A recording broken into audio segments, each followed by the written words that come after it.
Yes बच्चों, good morning. ये organic evolution का लेक्चर नंबर 2 है। कोशिश करते हैं कि इस 50 मिनट के वीडियो में अब बाकी बचे बातों में प्राइम बात करके तुमको टॉपिक ख़त्म कर दे। इतना बता देते हैं ये क्वेश्चन पकड़ में आ जाएगा।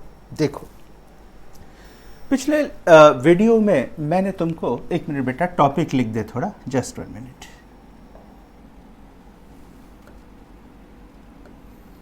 टॉपिक है organic evolution.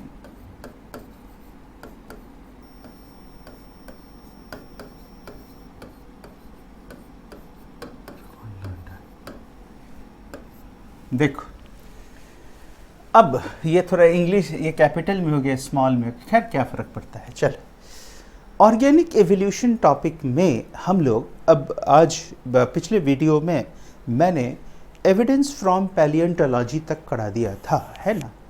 As determination important है, देखना, वो एनसीईआरटी ने अच्छे से लिखा है। आज के लेक्चर की शुरुआत हम लोग करेंगे एविडेंसेस फ्रॉम बायोजियोग्राफी।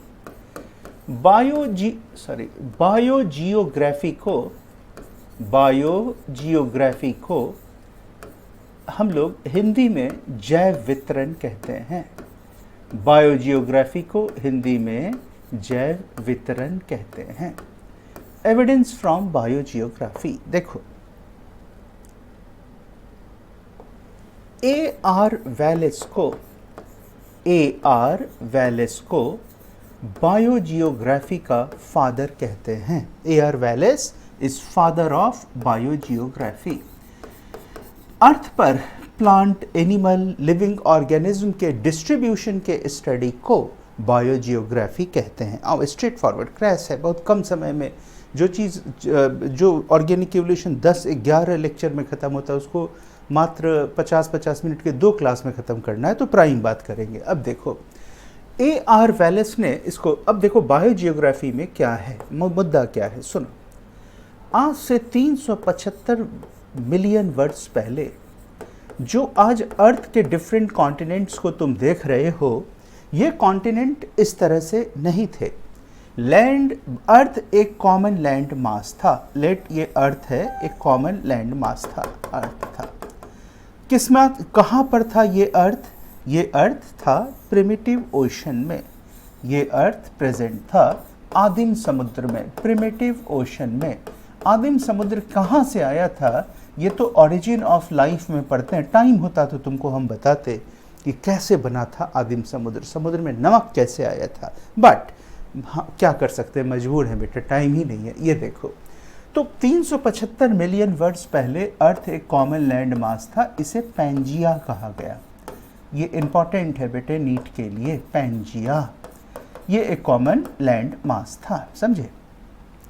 अब क्या हुआ कि अर्थ जो है बेटे, ये टेक्टोनियल प्लेट पर प्रेजेंट है। टेक्टोनियल प्लेट में हल्की सी हलचल होती है ना, तो सुनामी आ जाता है, समझे कि नहीं।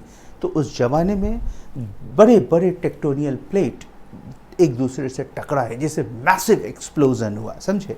और ये पैंजिया छोटे छोटे टुकड़ों में टूट गया, बात समझे कि नहीं। एक्सप्लोजन हुआ, इसी एक्सप्लोजन को कहते हैं continental drift theory. Continental drift theory, समझे मेरी बात। ये भी बेटे एनसीईआरटी में तुम्हारा दिया हुआ है, मेंशन्ड है, ध्यान देना, ये भी एनसीईआरटी में है, समझे। तो अब ये लैंड मास छोटे छोटे टुकड़ों में एक दूसरे से अलग हो गए, समझे। जैसे एक लैंड मास टूटा, ये ऑस्ट्रेलिया हो गया, बात समझो। एक लैंड मास टूटा, ये यूरोप हो गया। अब क्या हुआ इसमें कि एक ही स्पीसीज, एक ही पॉपुलेशन, एक ही फैमिली के मेंबर्स अलग अलग टुकड़ों पर चले गए। अब हर टुकड़े का अपना इन्वायरमेंटल कंडीशन था और एक ही पॉपुलेशन के मेंबर अलग अलग टुकड़ों पर जाकर वहाँ के इन्वायरमेंट के अनुसार ढल गए। समझ रहे हो मेरी बात। जिससे क्या डेवलप हो गया? वेरिएशन। और तुम तो जानते हो वेरिएशन ही बेसिस होता है ऑर्गेनिक एवोल्यूशन का। समझ रहे हो मेरी बात। याद रखो, कि इन्वायरमेंट का ज़बरदस्त प्रभाव पड़ता है। तुम जैसे उदाहरण के तौर पे इंसानी जीवन में ही समझो, एक पिता होता है, लेट उसके 3 संतान हैं, रमेश, सुरेश और मोहन। रमेश पढ़ने में बहुत अच्छा है, ध्यान से देखो, क्रैश है मैं जानता हूँ, लेकिन 1 मिनट में तुम इस चीज़ को समझ जाओगे। रमेश पढ़ने में बहुत अच्छा है, आईआईटी से पास आउट होकर स्कॉटलैंड के में एटकिंस कंपनी में नौकरी करने लगा। मैं वही उदाहरण दे रहा हूँ जो जीवन में मैंने देखा है। दूसरा लड़का ठीक ठीक था पढ़ने में, समझ रहे हो, और वो आकर के जोधपुर में मास्टर लग गया। और तीसरा लड़का महालफाड़ी था, वो गांव में ही खेती बाड़ी करता रहा। अब तीनों एक ही परिवार का तीनों बेटा है, और तीनों के बच्चे जब दादाजी के घर आएंगे तो क्या उनका आचार विचार एक जैसा होगा? बिल्कुल नहीं। स्कॉटलैंड वाले का अलग व्यवहार होगा, जोधपुर वाले का अलग व्यवहार होगा, और ठेठ जो देहात से जो बच्चा आया है उसका व्यवहार अलग होगा। क्यों? इन्वायरमेंट का प्रभाव। तो इन्वायरमेंट्स के कारण वेरिएशन आता है, और वेरिएशन से ही एवोल्यूशन होता है। तो इसी संदर्भ में बेटे हम one of the most important topic discuss करने जा रहे हैं। वेरी वेरी इंपॉर्टेंट बेटे, जितना इंपॉर्टेंट कहें उतना कम, एकदम एजीजे, एकदम घोट जाने वाला टॉपिक। और वो है बेटे तुम्हारा गैलापागोस आइलैंड। गैलापागोस आइलैंड जो है, बहुत कम ऑथर इसको समझा पाते हैं कि गैलापागोस आइलैंड किस संदर्भ में आप डिस्कस कर रहे हो। गैलापागोस आइलैंड बायोजियोग्राफी का प्रमाण है। सुनो, समझो, सीखो ये कैसे प्रूफ किया कि ऑर्गेनिक एवोल्यूशन को। गैलापागोस साउथ अमेरिका के मेनलैंड से 960 किलोमीटर दूर पैसिफिक ओशन में 14 छोटे छोटे आइलैंड का एक समूह है। चार्ल्स रॉबर्ट डार्विन 1845 में अपने पानी के जहाज HMS बीगल से इस आइलैंड पर पहुंचे थे। समझे कैसे पहुंचे थे? समय होता तो बताते, बड़ा इंटरेस्टिंग ये सब कंसेप्ट है। क्लास में जब पढ़ाते हैं तो हमको भी बहुत मज़ा आता है, और बच्चों को तो मज़ा आता ही है, लेकिन क्रैश है। तुम ऐसे कोर्स में मेरे सामने आए हो जहाँ मेरे हाथ एकदम बंधे हुए हैं, क्या करें? अब समझो बात, बार बार कहते हैं क्योंकि मैं जानता हूँ मैं पॉइंट काट रहा हूँ, तो ऐसे मैं बहुत बार, तुम सोचोगे सारे बार बार बोलते हैं, इसलिए बोलते हैं कि मन का भार हल्का हो जाए, तुम मेरी बात को समझ पाओ कि ये कितना क्रैश, कितना कठिन होता है पढ़ाना, कितना काटना पड़ता है, समझे कि नहीं? अब देखो, तो HMS बीगल से वहाँ पहुँचे, और जब HMS बीगल से डार्विन वहाँ पहुँचे, वहाँ कोई प्लान नहीं था डार्विन का, एक्सीडेंटल, खैर छोड़ो, टाइम खोटी होगा। तो जब पहुँचे वहाँ तो उनका नज़र एक चिड़िया पर गया बेटे। ये चिड़िया थी पैसेरीज, ये एक्चुअली चिड़िया थी पैसेरीज, समझे मेरी बात? और ये पैसेरीज को जब डार्विन ने देखा, डार्विन जीनियस था, तुम जानते हो 19th सेंचुरी का महानतम नंबर 1 माना जाता है डार्विन को। आइंस्टाइन या कोई भी थे, सब उसके पीछे थे, बहुत बहुत ऊंचा स्थान इसका साइंस की दुनिया में। तो डार्विन जब वहाँ पहुँचे, जीनियस तो थे ही, तो अरे यह सही चिड़िया मैंने कहाँ देखा था साउथ अमेरिका जब गया था। तो डार्विन के मन में खलबली मचा, और वो पूरे आइलैंड को घूम घूम कर 22 किस्म के चिड़िया को उन्होंने पैसेरीज को नोटिस किया, और उन्होंने ये नोटिस किया कि मेन डिफरेंस पैसेरीज के बीक में था। समझे कि नहीं? हुआ क्या था, मुद्दा क्या था कि जब ये पैसेरीज चिड़िया साउथ अमेरिकन मेनलैंड से जिस कारण से भी पहुंची, इस पे भी अपना एक कहानी है कि जब तुम्हारे साउथ अमेरिका के गैलापागोस पहुंची 960 किलोमीटर दूर, तो ट्रिमेंडस उनको बिल्कुल नया इन्वायरमेंट मिला। फूड का ज़बरदस्त उपस्थिति था। तो कोई चिड़िया बोले कि भाई मैं तो रस चूसूंगी फूल का, तो तू जा तू रस चूस। कोई बोला कि भाई मैं तो रसीले फल खाऊंगी, तो जा तू फल खा।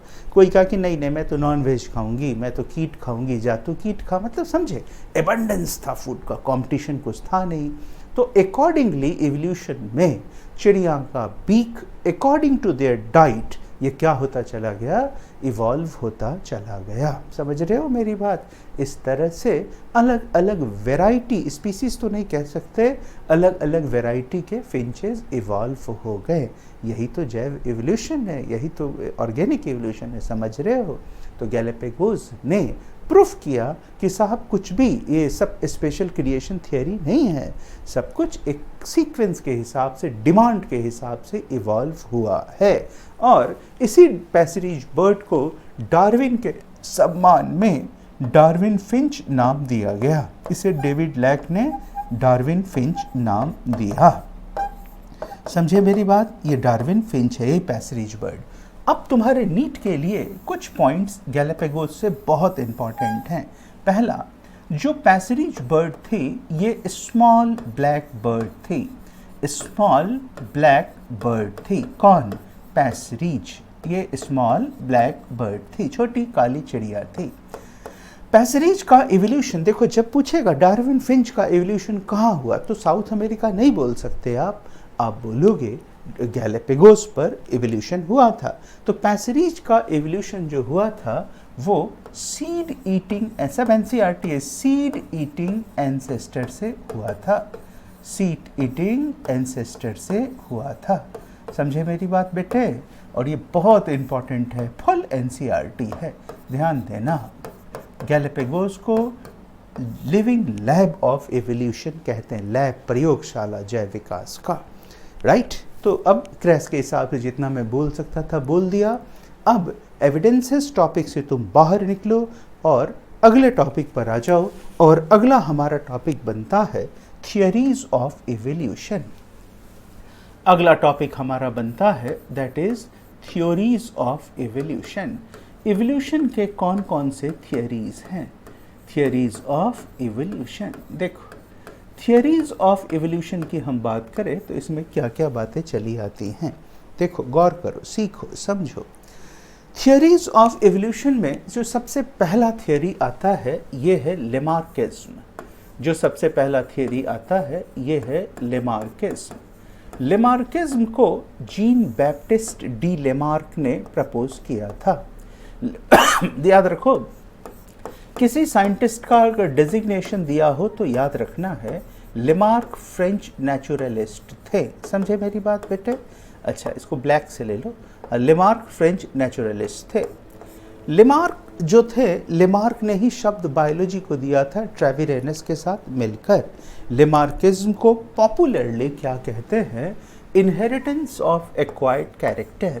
लेमार्किज्म को popularly inheritance of acquired character कहते हैं। किसको कहते हैं? लेमार्किज्म को। समझे? ये याद रखो, ये इंपॉर्टेंट है बेटे। लेमार्क ने अपने एक किताब में अपने थियरीज का वर्णन किया। इस बुक का नाम था फिलोसोफिक जूलॉजिक। इस किताब का नाम था फिलोसोफिक जूलॉजिक। इसी किताब में लेमार्क ने अपने थियरीज का वर्णन किया। ठीक है बेटे, समझ रहे हो मेरी बात को? चलो, हौसला से भागते चलो बेटे। अब इतना पढ़ने और समझने के बाद फिलोसोफिक जूलॉजिक का वर्णन अपने इसी किताब में लेमार्क ने किया था। अब मुद्दा क्या है कि लेमार्क के पोस्टुलेट्स क्या क्या थे। अगर हम लेमार्क के पोस्टुलेट्स की बात करें तो सबसे पहला पोस्टुलेट था effect of environment and new need, वातावरण का प्रभाव और नई ज़रूरतें। कहा कि इन्वायरमेंट हर ऑर्गेनिज्म को प्रभावित करता है, एक इन्वायरमेंट के अनुसार नई ज़रूरत उत्पन्न होती है। ये बात पहले पोस्टुलेट में कहा। दूसरे पोस्टुलेट में लेमार्क ने कहा यूज़ एंड डिसयूज़, जिस चीज़ का आप ज़्यादा इस्तेमाल करोगे वो इवोल्यूशन में ज़्यादा डेवलप होगा और जिस चीज़ का कम इस्तेमाल करोगे वो डेवलप नहीं होगा। समझ रहे हो? या वो डिजेनरेट हो जाएगा।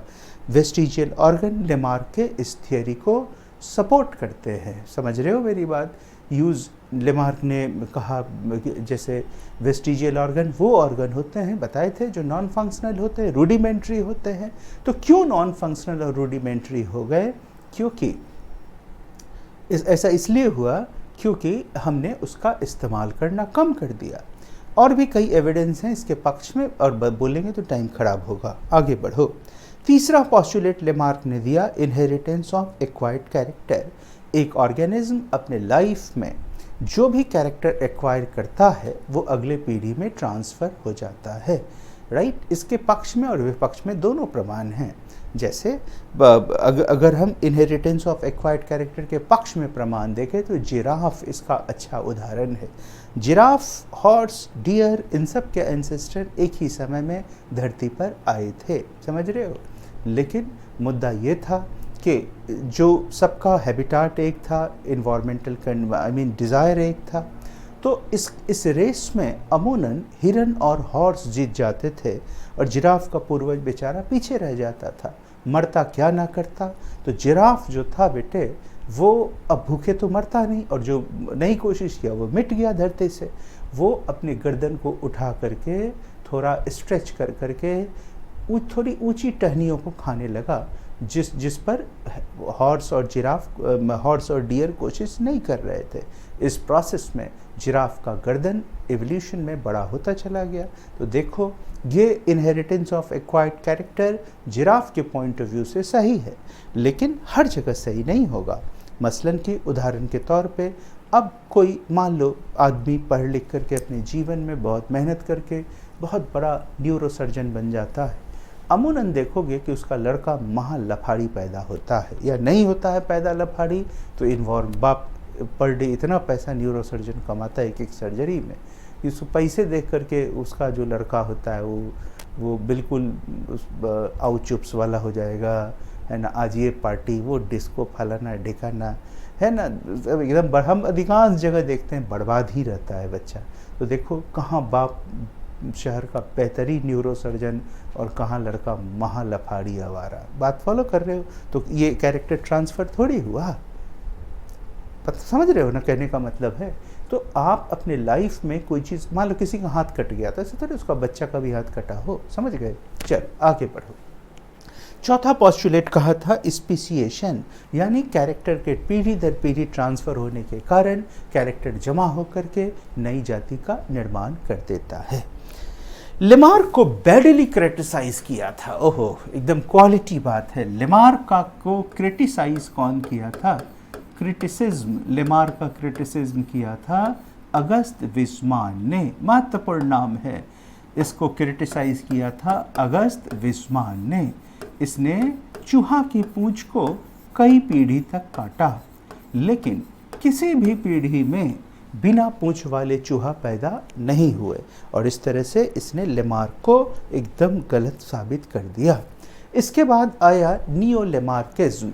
नियो लेमार्किज्म ने एक तरह से लेमार्क को सपोर्ट किया और इसने कहा कि भाई दो तरह के मैटर होते हैं, एक होता है सोमैटोप्लाज्म और दूसरा होता है जर्म प्लाज्म। सोमैटोप्लाज्म प्राणी के साथ खत्म हो जाता है, जबकि जर्म प्लाज्म अगले पीढ़ी में ट्रांसफ़र हो जाता है। फिर इन्होंने ये कहा कि जैसे विज़मान ने कहा था कि इन्वायरमेंटल फैक्टर सिर्फ जर्म प्लाज्म को, सोमैटोप्लाज्म को प्रभावित करता है, इसलिए एक्वायर्ड कैरेक्टर ट्रांसफ़र नहीं होता है। यानी इन्वायरमेंटल फैक्टर का जर्म प्लाज्म पर कोई रोल नहीं होता। ये बात किसने कही थी? विज़मान ने।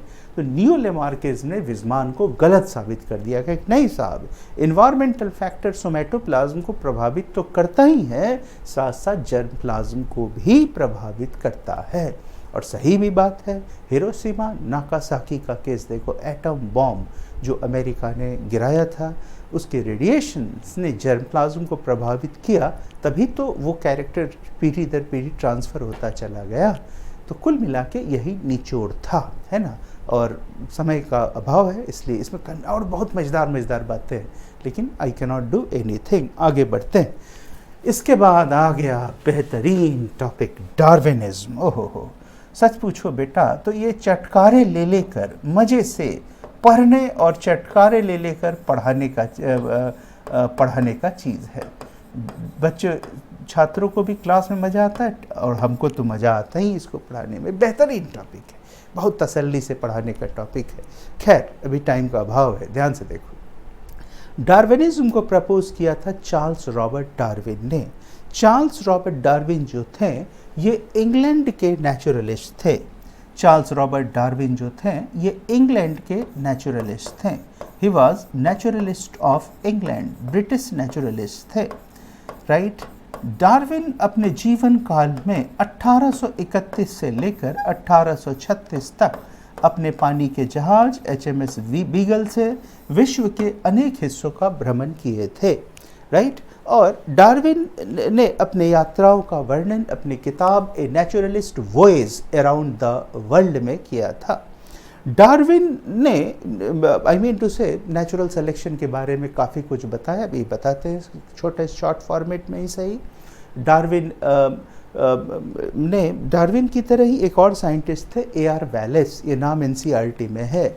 वैलेस ने साउथ ईस्ट एशिया के फ्लोरा और फाउना का स्टडी किया था। डार्विन और वैलेस का ज्वाइंट पेपर है ना, कहाँ पब्लिश AR वैलेस इंपॉर्टेंट नाम है, देखो कहाँ के AR वैलेस ने कहाँ के फ्लोरा और फाउना को स्टडी किया था, बहुत महत्वपूर्ण है, यस और नो। AR वैलेस ने और डार्विन का joint paper Linnaean society of London के सामने 1859 में प्रेजेंट हुआ था। डार्विन ने अपने थियोरीज का वर्णन अपनी किताब in origin of species by natural selection में किया था। डार्विन का प्राइम पोस्टुलेट क्या था? पहला पोस्टुलेट था एनॉर्मस रिप्रोडक्टिव कैपेसिटी, यानी धरती पर पैदा होने वाला हर एनिमल में चाहे कोई गुण हो ना हो, रिप्रोडक्शन का ट्रिमेंडस गुण होता है। इनॉर्मस रिप्रोडक्टिव कैपेसिटी कहा, बिल्कुल सही बात है। हाथी जो स्लोएस्ट ब्रीडर है, अगर एक जोड़ा 750 साल जिंदा, एक जोड़ा से ही 750 साल में 19 मिलियन हाथी हो सकते हैं।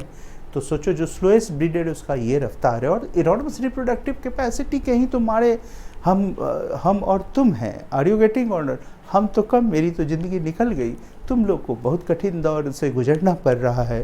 क्यों? एनॉर्मस रिप्रोडक्टिव, बिहार यूपी ने अपने एनॉर्मस रिप्रोडक्टिव कैपेसिटी का भरपूर दोहन किया। बिहार वगैरह में जाओगे ना बेटा, तो एक एक बुज़ुर्ग जो पुराने लोग हैं, चूँकि हम उस इलाके से हैं, और मेरा हालांकि हम तो शहरी परिवेश में ही रहे जीवन भर, लेकिन कभी कभी जब अपने गांव जाते थे तो वहाँ बड़े बुज़ुर्ग जो थे उनसे पूछोगे ना, एकदम ही सच बात है, तो कितने बच्चे हैं, तो उसको कहेगा होंगे 13-14। एक को सांप काट लिया था, शायद एक कुआं में गिर गया था 1970 में, ऐसे करके सोच लो इतने बच्चे होते, 13-13, 14-14, कोई फैमिली प्लानिंग नहीं। अभी इंडिया गांव में बसता है, सुदूर गांव में जाओगे तो यही पोजीशन है। तो उसके हम लोग मारे हैं उसी चीज़ के। तो एनॉर्मस रिप्रोडक्टिव कैपेसिटी जो डार्विन महानतम यूँ ही नहीं कहते हैं, कितनी सटीक बात कही। फिर कहा लिमिटेड फूड एंड स्पेस, सबको हिस्सा नहीं मिलेगा। रिसोर्सेस क्या हैं? लिमिटेड हैं, है ना, लिमिटेड रिसोर्सेस डार्विन का दूसरा कथन था। तीसरा, डार्विन ने कहा लिमिटेड रिसोर्सेज के बाद कि रिसोर्सेज लिमिटेड है, सबको शेयर नहीं मिलेगा। तीसरा डार्विन का पोस्टुलेट था कि स्ट्रगल फॉर एग्जिस्टेंस। देखो डार्विन ने कहा कि लिमिटेड रिसोर्सेज में से हिस्सा लेने के लिए प्राणियों के बीच में ज़बरदस्त स्ट्रगल होता है।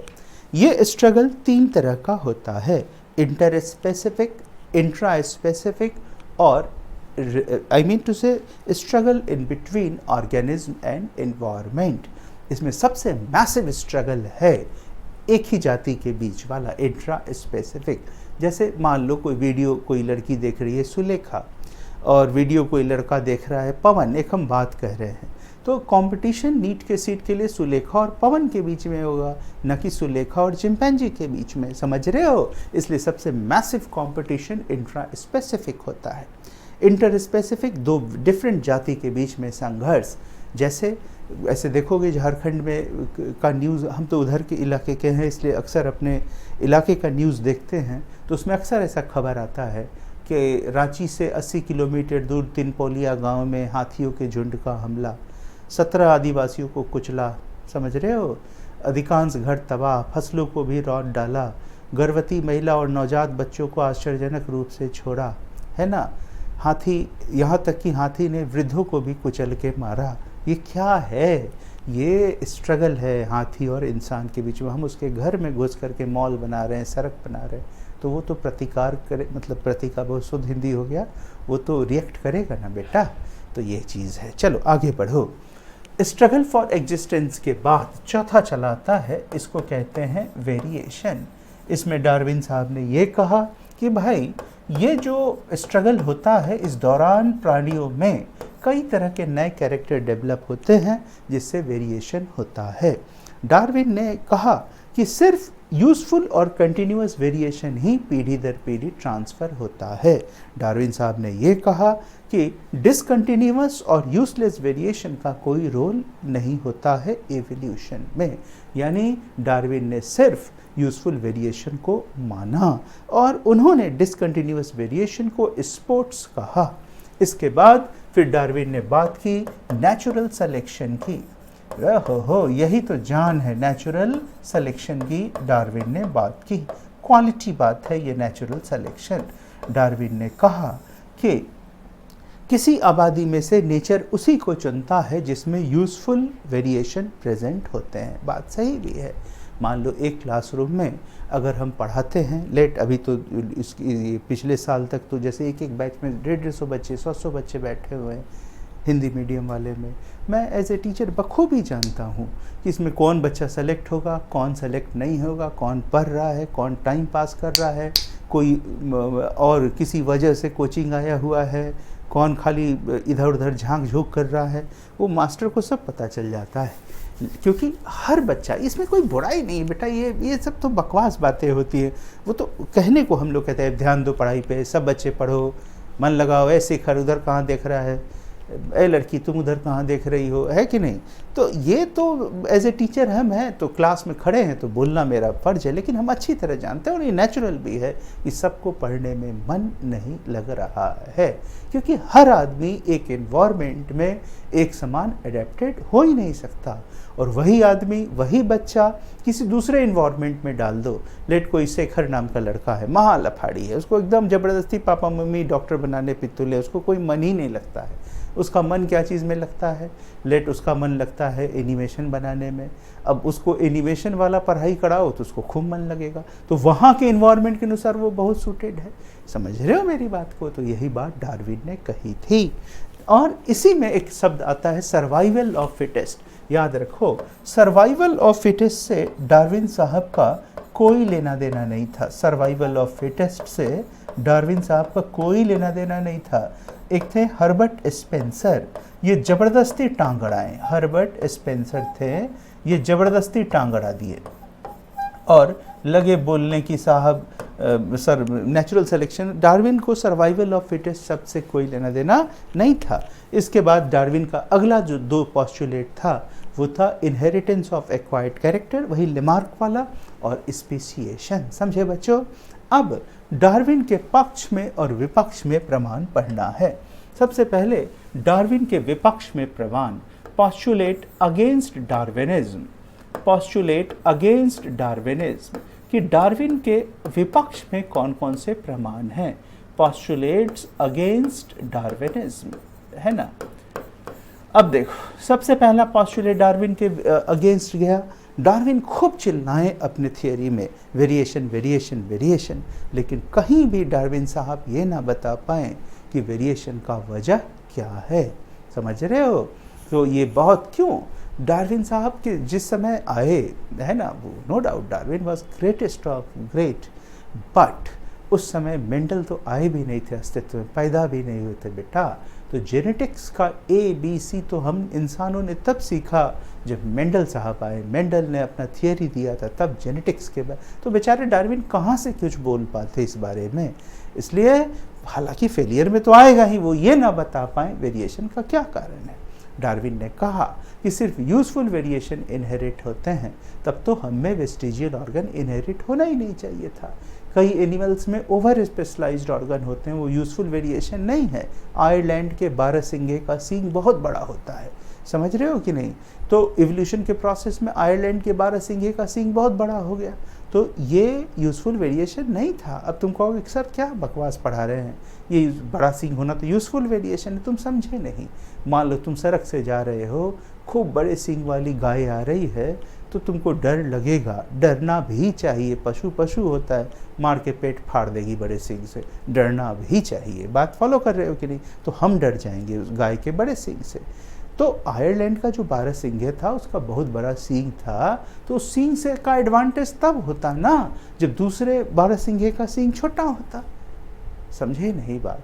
मान लो तुम सीधे बच्चे हो, तुम एटीएम से पैसा निकाले, तब तक एक लफाड़ी लौंडा टाइप का कोई गुंडा आ गया और कहा, लड़का जितना पैसा निकाला एटीएम से दे दे हमको, है ना, क्या उसको उसमें कोई सींग पूंछ लगा हुआ है? वो गुंडा इसलिए कह रहा है क्योंकि उस एब्यूसिव है, गाली गलौज करता है, उसका कोई अपना मान सम्मान नहीं है, हाथ में बंदूक है। अब तुम घूमे और अपने पॉकेट से उससे भी बड़ा बंदूक निकाले और कहे कि बेटा तू जितना पैसा रखा है ना लूट के वो हमको दे दे।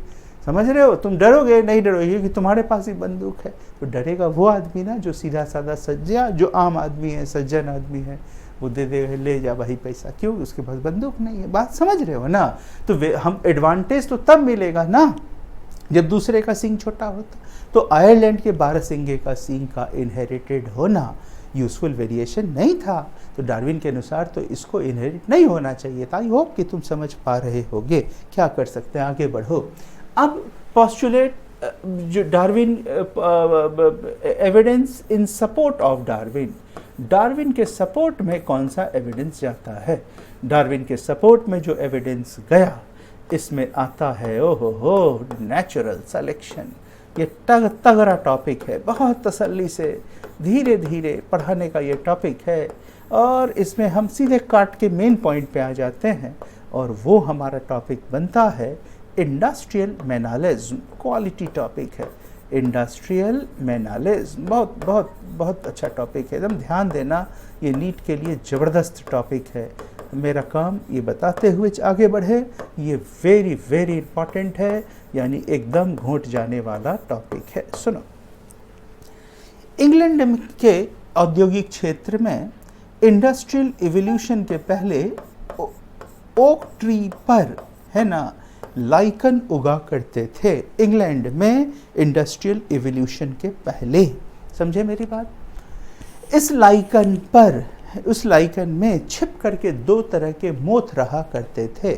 इसको पेपर्ड मोथ कहते हैं, राइट? एक काला मोथ और एक सफ़ेद मोथ, समझे?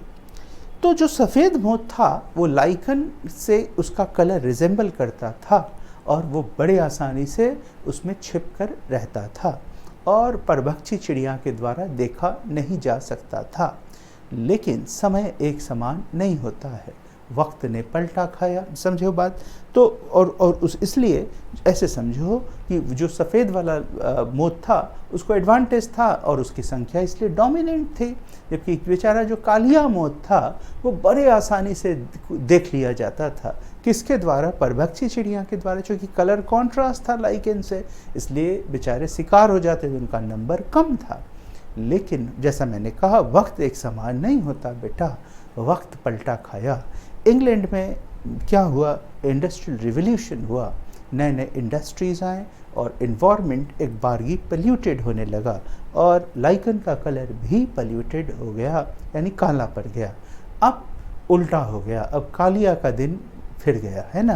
कालिया अब उस काले लाइकन में छिप जाता था, जबकि सफ़ेद वाला मोथ दिख जाता था, यानी अब किसका डोमिनेंस हो गया? ब्लैक का। ये इंडस्ट्रियल मैनालिज्म है। बात समझ रहे हो मेरी बात? लेकिन यहाँ नीट में ईयर इम्पॉर्टेंट है। कब देखा, कब कालिया का डोमिनेंस हुआ? 1920 में। ये सब लिखा हुआ है एनसीईआरटी में। और तुम दो बातें एकदम घोंट लो। एनसीईआरटी ने कहा कि इंडस्ट्रियल रिवोल्यूशन के बावजूद इंग्लैंड के जो तुम्हारे रूरल एरिया थे वहाँ सफ़ेद मोथ का ही डोमिनेंस था।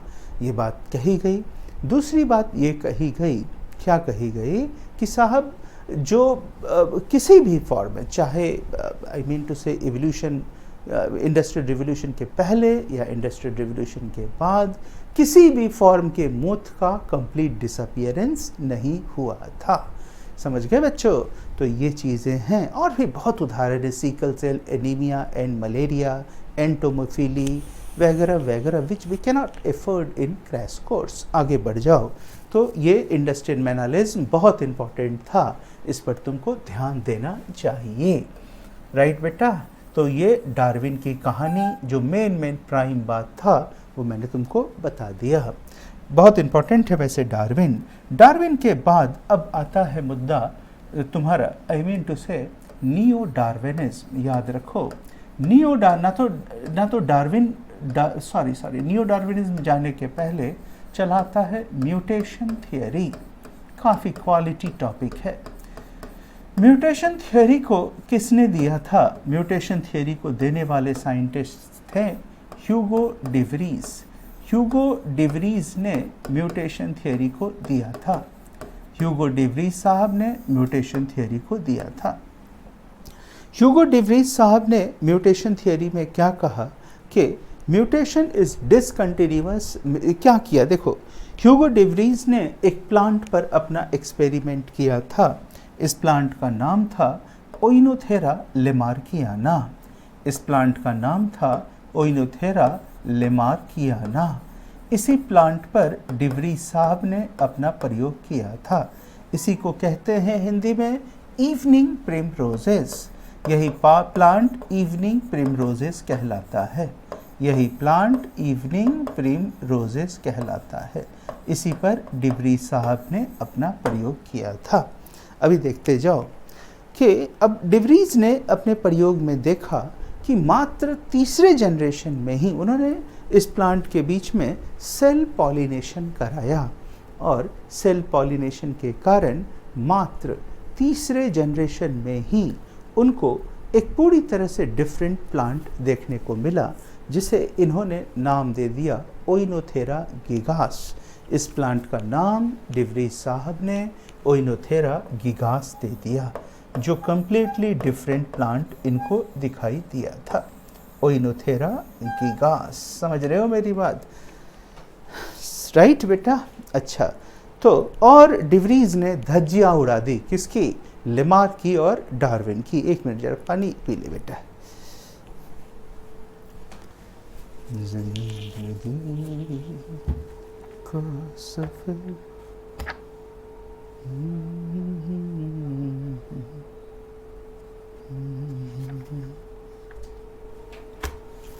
अभी है टाइम है, हाँ 5 मिनट। हाँ बच्चों से खाई, 1 मिनट जब पानी पी ले। अब तुम रहो यहीं पे।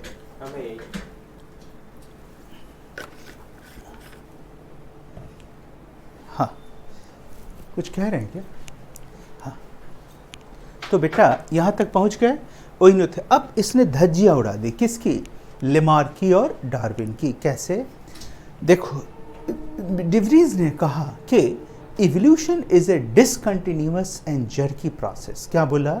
Evolution is a discontinuous and jerky process in which new species appears from pre-existing species in all of a sudden in one or few generation। कुछ पल्ले पड़ा, कुछ नहीं समझे।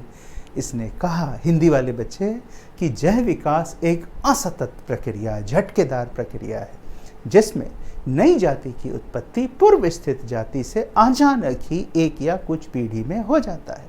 तुम समझो बात को।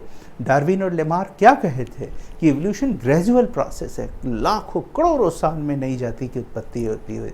म्यूटेशन में डिवरीज ने कहा कि बैक ये सब बकवास करता है लेमार्क डार्विन, ऐसा कुछ नहीं है। इवोल्यूशन झटकेदार प्रक्रिया है, डिसकंटिन्यूअस प्रक्रिया है, और अचानक ही नई जाति उत्पन्न हो जाता है। इसी को म्यूटेशन कहा गया। ये एकदम घोट जाना। ये तो किस पर प्रयोग किया, कौन सा नया प्लांट है, उसका क्या नाम दिया। इसके अलावा जो प्राइम बात था वो ये कि डिवरीज ने म्यूटेशन को साल्टेशन नाम दिया। डिवरीज ने म्यूटेशन को साल्टेशन नाम दिया। फुल एजीजे, एकदम मैंने एजीजे में सुपर एजीजे, एकदम घोट जाएला। समझे? चलो आगे बढ़ो। अब देखो, इसके पक्ष में भी प्रमाण है, विपक्ष में भी प्रमाण है। मसलन कि पक्ष में प्रमाण कौन है? एनकन शीप, छोटे पैर की एक भेड़ थी जो अचानक ही पैदा हो गई थी, राइट। और हॉर्न वाले कैटल से हॉर्नलेस कैटल की उत्पत्ति, राइट बेटा। ये सब इसके पक्ष में प्रमाण है। विपक्ष में प्रमाण क्या है? विपक्ष में प्रमाण ये है कि अगर हम तुमसे पूछें कि बच्चों तुम पैदा होने के बाद क्या तुम में म्यूटेशन हुआ है? अभी टाइम है 10 मिनट, अभी काफ़ी निकल जाएगा आगे। पैदा होने के बाद तुम में म्यूटेशन हुआ है? तो तुम सोच में पड़ जाओगे, अरे बेटा तुमको अगर म्यूटेशन हुआ होता तो आज तुम एक स्वस्थ सुंदर बच्चे की तरह बैठकर इस वीडियो को नहीं देख रहे होते। अगर देख रहे हो तो, है ना, या नीट का एडमिट कार्ड डाउनलोड नहीं कर रहे होते, या 13 तारीख को जाने का प्लान नहीं कर रहे होते, आज तुम या तो इस दुनिया को अलविदा कह चुके होते या किसी हॉस्पिटल में पड़े होते। म्यूटेशन बहुत बड़ा चीज़ होता है, बताते हैं तुमको। देखो, जितने भी असाध्य बीमारियां होती हैं, phenylketonuria, alkaptonuria, sickle cell anaemia, thalassaemia, Huntington chorea, Wilson's disease, Tay साक्स डिजीज़, क्लाइनेफेल्टर सिंड्रोम, ये तमाम जितनी बीमारियां तुम देखते हो ये सब जीन म्यूटेशन से होता है।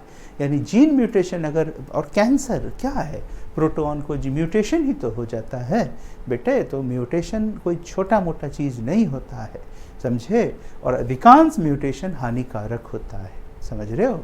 हाँ, यूजफुल म्यूटेशन भी हैं, बट अधिकांश हानिकारक। सभी म्यूटेशन इनहेरिटेबल होते हैं, चाहे हानिकारक हो या अहानिकारक हो। याद रखो, रेट्रोग्रेसिव इवोल्यूशन, जहाँ इवोल्यूशन आगे जाने की जगह पीछे लौट आता है, उसको सिर्फ हम म्यूटेशन थियोरी से समझ सकते हैं। एनिलिडा में सर्कुलेशन कैसा, क्लोज्ड। अर्थ्रोपोडा में कैसा, ओपन। तो जो अर्थ्रोपोडा एडवांस है उसमें कैरेक्टर फिर वापस क्यों हो गया? क्यों? हम कह सकते हैं कि म्यूटेशन हुआ। चलो, इस तरह से बेटा प्राइम बात म्यूटेशन का तुम समझे। म्यूटेशन के बाद अब इसके बाद चलाता है नियो डार्विनिज्म। म्यूटेशन के बाद देखो नियो डार्विनिज्म, याद रखो इसमें जो एक प्राइम बात है कि नियो डार्विनिज्म साहब मोस्ट एक्सेप्टेड माना गया। जितने भी थियरीज आए उसमें मोस्ट एक्सेप्टेड किसको माना गया है? नियो डार्विनिज्म को। नव डार्विनवाद सबसे ज़्यादा एक्सेप्टेड माना गया। क्यों माना गया? क्योंकि देखो, ये सबसे एक्सेप्टेड, एकदम याद रखना। ये लेमार्क का फेलियर था, डार्विन का फेलियर था, म्यूटेशन का फेलियर था, लेकिन इसका कोई फेलियर नहीं था। ये मोस्ट एक्सेप्टेड है। इसमें क्या क्या पॉस्टुलेट दिए गए? जेनेटिक वेरिएशन, जेनेटिक वेरिएशन, इसका पॉस्टुलेट क्या क्या है? Genetic variation. दूसरा कहा गया दैट इज रिप्रोडक्टिव आइसोलेशन। दूसरा कहा गया रिप्रोडक्टिव आइसोलेशन, ये दूसरा पॉस्टुलेट था इसका। तीसरा पॉस्टुलेट था डिफरेंशियल रिप्रोडक्शन। तीसरा पॉस्टुलेट था डिफरेंशियल रिप्रोडक्शन। और चौथा पॉस्टुलेट था दैट वाज डिफरेंशियल रिप्रोडक्शन के बाद जो चौथा पॉस्टुलेट इसका आया था वो था, जस्ट 1 मिनट, जेनेटिक ड्रिफ्ट। चौथा जो पॉस्टुलेट था वो था जेनेटिक ड्रिफ्ट। समझे मेरी बात? ये सब क्वालिटी टॉपिक है, खास करके ये तुम्हारा genetic drift, very very quality topic. Genetic drift very quality topic. Getting बेटा? जेनेटिक ड्रिफ्ट अच्छा टॉपिक है, क्वालिटी टॉपिक है। आओ सीखो, समझो, बूझो। जो जेनेटिक ड्रिफ्ट, पहले सबसे पहले ये मोस्ट एक्सेप्टेड क्यों था? ये मोस्ट एक्सेप्टेड इसलिए था क्योंकि इस थियोरी ने ये बता दिया क्या कि जेनेटिक वेरिएशन का कारण क्या है, जेनेटिक वेरिएशन का वजह क्या है, वो इसी थियोरी में बताया गया। समझे मेरी बात?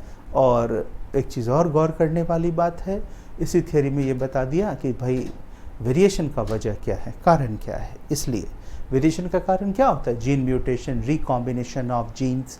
जानते हो, पढ़ते होगे ना जेनेटिक्स में।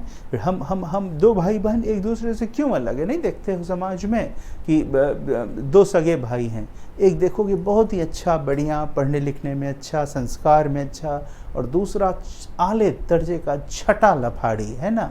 एक ही माँ बाप के संतान है, एक ही फैक्ट्री से निकले हैं ना, एक ही यूट्रस से निकले हैं ना, माँ एक है, पिता एक है, फिर भी इतना वेरिएशन क्यों? Because of recombination of jeans.